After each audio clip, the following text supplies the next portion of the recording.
Hello everyone, welcome you all in Civils Lane. उम्मीद करते हैं आप लोग अच्छे होंगे और आपकी पढ़ाई अच्छे से चल रही होगी। तो हम लोग एईडीओ के लिए जो डेली टारगेट लेते हैं उसके अंदर जो पॉलिटी था, बिहार की पॉलिटी, उसका एक पार्ट अपलोड हो गया है। दूसरा पार्ट ये है और ये बहुत ही क्रिस्प और कॉन्साइज नोट्स है। आप इसे यूज करके जा सकते हैं बिहार पॉलिटी के लिए। तो अब तक हम लोगों ने देखा था ऊपर चीफ सेक्रेटरी पटना सेक्रेटेरिएट। तो आइए अब देखते हैं स्टेट लेजिस्लेचर। ठीक है, state legislature Bihar legislative assembly में 243 एमएलए हैं।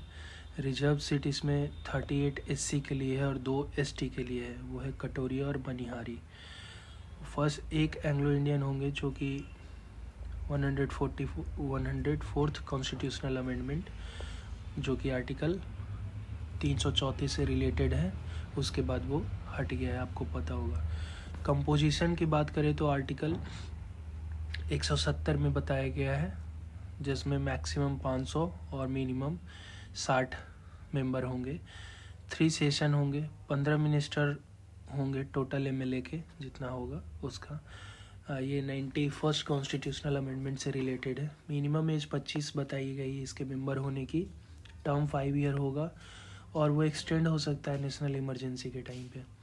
स्टेट लेजिस्लेचर जो बिहार लेजिस्लेटिव असेंबली है उसका डिज़ाइन AM मेलोड ने बनाया है और इसके फर्स्ट मीटिंग हुई थी 7 Feb 1921, इसीलिए इसको सेंटेनरी ईयर भी बोला जाता है।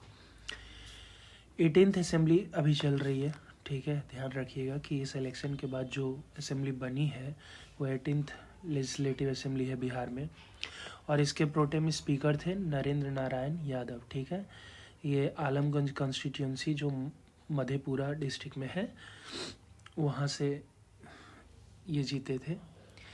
और स्पीकर जो हैं वो प्रेम कुमार हैं, बनेंगे दिसंबर 2025 के बाद से। ठीक है, जब सेशन स्टार्ट होगा। लेकिन एक बार इसे चेक कर लीजिएगा आप, मतलब स्पीकर वाला फैक्ट जो है। ठीक है, प्रोटेम स्पीकर जो सबसे पहले थे वो सच्चिदानंद सिन्हा 1937 में। फर्स्ट स्पीकर रामदयालु सिंह थे, 37 से 44 तक रहे थे। और ये पुराना डेटा है नंदकिशोर यादव। ठीक है, नरेंद्र नारायण यादव से पहले थे। नवंबर 2025 नरेंद्र नारायण यादव प्रोटेम स्पीकर। इनका फंक्शन क्या रहता है कि मनी बिल को सर्टिफाई करते हैं। ठीक है, मनी बिल का पावर इनके पास होता है। Committee on rules, general purpose, business advisory के पावर होते हैं इनके पास। फर्स्ट डिप्टी स्पीकर थे अब्दुल बारी। लेजिस्लेटिव काउंसिल की बात करते हैं हम, तो लेजिस्लेटिव काउंसिल जो है हमारा created on legislative assembly, special resolution and parliament, simple majority. ठीक है, सिंपल मेजोरिटी बनता है पार्लियामेंट से और created on legislative assembly on special resolution. ठीक है, स्पेशल मेजोरिटी चाहिए होता है लेजिस्लेटिव असेंबली से। स्ट्रक्चर की बात करें तो आर्टिकल 171 में इसका बात किया गया, जिसमें मिनिमम 40 मेंबर होंगे और मैक्सिमम जो मेंबर होंगे इसके 1/3 ऑफ असेंबली। जैसे असेंबली में मान लीजिए कि 90 मेंबर हैं तो उसके 1/3 मेंबर ही लेजिस्लेटिव काउंसिल में हो सकते हैं। बट हाँ, मिनिमम 40 है तो उस हिसाब से। ठीक है, 90 नंबर मैंने आपको बस ऐसे ही समझाया। करेंटली बिहार में लेजिस्लेटिव काउंसिल में 75 सीट्स हैं। फर्स्ट मीटिंग इसकी पटना कॉलेज में हुई थी 20 जनवरी 1913 को, इसीलिए 2013 को इसका सेंटेनरी ईयर बनाया गया था। वोटिंग राइट वीमेन को मिला था 1921 में। इसमें सारे वीमेन को नहीं मिला था, आपको पता होगा। प्रॉपर्टी, एजुकेशन, टैक्स, इन सब पे लिमिटेड रहते थे पहले वोटिंग राइट। नेवर ये कभी डिजॉल्व नहीं होता है। वो 1/3 जो मेंबर होते हैं हर 2 साल में रिटायर हो जाते हैं। ठीक है, टेन्योर इनका 6 साल का होता है। सिलेक्शन जैसे बात करें सिलेक्शन की तो 1/3 MLA रहते हैं, 1/3 लोकल बॉडीज, 1/6 गवर्नर जो जिनको नॉमिनेट करते हैं, 1/12 बाई टीचर्स और 1/12 ग्रेजुएट्स जो होते हैं। ठीक है, ये सब लोग इनके इलेक्शन में सिलेक्शन में वोट करते हैं। ठीक है ना, सॉरी, मिनिमम एज जो होता है लेजिस्लेटिव काउंसिल में जाने के लिए वो 30 ईयर्स होता है। स्टेट जहाँ पे लेजिस्लेटिव काउंसिल है वो 6 हैं, बिहार, यूपी, आंध्र प्रदेश, तेलंगाना, महाराष्ट्र और कर्नाटका। बिहार, यूपी, आंध्र, तेलंगाना, महाराष्ट्र, कर्नाटका। ठीक है, और इसके अलावा असम, राजस्थान, वेस्ट बंगाल, उड़ीसा में रेजोल्यूशन पास कर दिया गया है। तो देखते हैं कब तक आता है। ये था हमारा स्टेट लेजिस्लेटिव काउंसिल और असेंबली और काउंसिल। अब हम लोग जुडिशरी देखते हैं। तो जुडिशरी जो है हाई कोर्ट, आर्टिकल 214 से 231 तक रिलेटेड है। इसका अपॉइंटमेंट प्रेसिडेंट करते हैं सीजीआई और गवर्नर से कंसल्ट करके। आर्टिकल 217 में ऐसा लिखा है, गवर्नर से कंसल्टेशन। इसका शपथ दिलाते हैं गवर्नर। और 25 हाई कोर्ट्स है, इंक्लूडिंग दिल्ली और जम्मू कश्मीर को लेके। पटना हाई कोर्ट की बात करें तो under government of India act 1909 foundation stone इसका रखाया गया था लॉर्ड हार्डिंग के द्वारा 1 दिसंबर 1913 को, और इनागोरेट हुआ था 3 फरवरी 1916 को।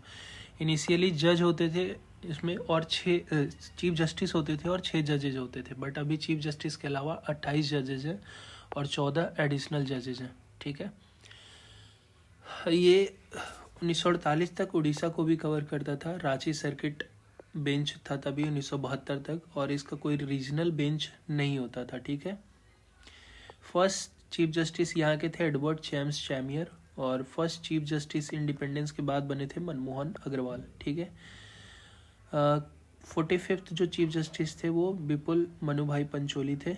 इसके बाद ये सुप्रीम कोर्ट चले गए थे। और 46 चीफ जस्टिस जो अभी हैं वह हैं जस्टिस सुधीर सिंह। और फीमेल में बात करें तो first and only chief justice Patna high court की रही हैं रेखा मनहरलाल दोषित।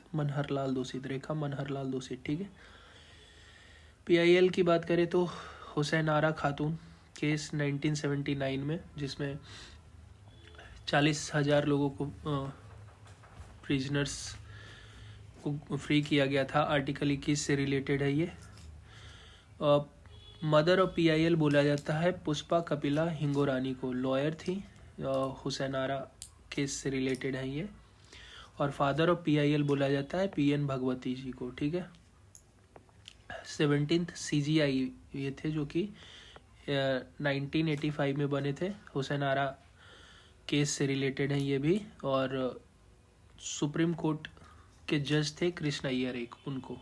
ठीक है, डिस्ट्रिक्ट जुडिशरी की बात करें तो आर्टिकल 233 से 237 तक है ये। और एडमिनिस्ट्रेटिव कंट्रोल इस पे रहता है हाई कोर्ट का। सबसे ओल्डेस्ट डिस्ट्रिक्ट जुडिशरी है मुजफ्फरपुर। लोक अदालत की बात करें तो ये लीगल सर्विस अथॉरिटी एक्ट के अंदर आता है 1987। पीएन भगवती जी अगेन इससे रिलेटेड है, आप इनका नाम काफ़ी सुने होंगे पीएन भगवती जी का। सिविल कोर्ट का डिग्री इसके पास रहता है और इसका डिसीजन जो रहता है फाइनल और बाइंडिंग रहता है। ठीक है, गुजरात में सबसे पहले ये पायनियर हुआ था 1982 में। तो आइए लोक अदालत के अंदर कुछ और पॉइंट्स देखते हैं।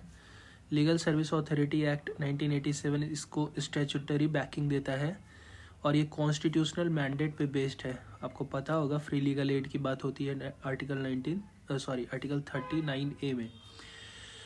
ये वर्क करता है अल्टरनेटिव डिस्प्यूट रेजोल्यूशन मैकेनिज्म की तरह। इसमें कोई कोर्ट फीस नहीं लगता है। ये इसका फ्लेक्सिबल काफ़ी प्रोसीजर काफ़ी फ्लेक्सिबल रहता है। इसके not bound by civil procedure act और एनी एविडेंस एक्ट। ठीक है, इसका डिसीजन जो होता है वो बाइंडिंग होता है और आप इसके डिसीजन पे फिर जाके कहीं अपील नहीं कर सकते हैं। इसमें क्या क्या होता है, जुडिशियल ऑफिसर होते हैं, सोशल वर्कर होते हैं। इसके जुरिडिक्शन की बात करें तो ये सिविल केसेस देखते हैं, मैट केसेस देखते हैं, कंपाउंडेबल क्रिमिनल केसेस देखते हैं, चेक बाउंस वाले केसेस देखते हैं, motor accident claim, public utility disputes.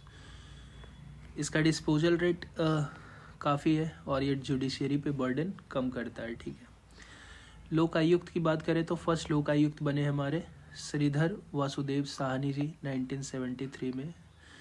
Governor इनको अपॉइंट करते हैं हाई कोर्ट के चीफ जस्टिस और विधानसभा के लीडर ऑफ अपोजिशन से कंसल्ट करने के बाद। इनका टर्म होता है 5 ईयर और 70 ईयर्स। इन दोनों में जो पहले आ जाता है उसके बाद उनको उनका टर्म छोड़ना पड़ता है। ठीक है, 3 मेंबर होते हैं, 2 जुडिशरी से होते हैं। ग्राम कचहरी की बात करें तो इस पर सरपंच और पंच जो होते हैं डायरेक्टली इलेक्टेड होते हैं, उप सरपंच इनडायरेक्टली इलेक्टेड होते हैं। 5 ईयर फ्रॉम अपॉइंटमेंट, ठीक है, आज से हुआ तो मान लीजिए 2025 दिसंबर में हुआ तो फिर 2030 दिसंबर तक ये चलेंगे, 2029 दिसंबर तक ये चलेंगे, ठीक है। ये पीटी क्रिमिनल, सिविल और क्रिमिनल केसेस देखते हैं। याद रखिएगा सिविल और क्रिमिनल ये दोनों केसेस हैंडल करते हैं। पंच रिजाइन अगर करता है तो वो सरपंच को हैंडल करता है, जबकि उप सरपंच और सरपंच रिजाइन करता है वो तो डीपीआरओ को वो अपना रेजिग्नेशन देता है। डीपीआरओ मतलब डिस्ट्रिक्ट पंचायत राज ऑफिसर। चलिए तो इसके आगे फिर